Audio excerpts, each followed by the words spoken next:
Welcome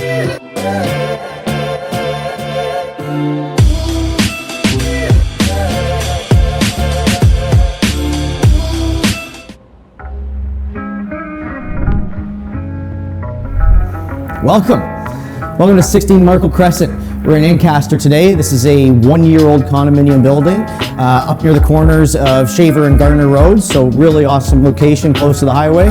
Come on and check out Unit 107. All right, so this is a 738 square foot, one bedroom plus a den with its own private terrace out back. It's a great little starter unit. We're pricing this one at $599,900. Welcome to Unit 107.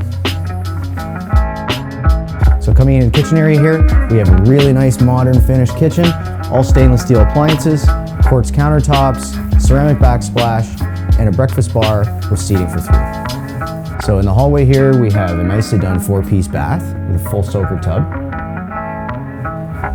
And the other way here into the master bedroom. It's a great sized bedroom, enough space for either a queen or a king, and a ton of closet space across the back wall.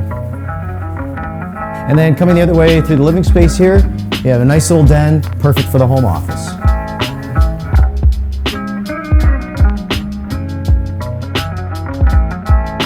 All right, so this is one of the common areas in the building. It's the gymnasium. You have a private yoga room along with a couple of machines and some free weights, anything you need to get the fitness on. All right, guys, so thanks for tuning in. I hope you enjoyed the tour. If you have any questions at all or you want to arrange a viewing, please feel free to shoot me a DM at Hammond Realtor Josh. And don't forget to like, share, subscribe, all that jazz. Thanks a lot.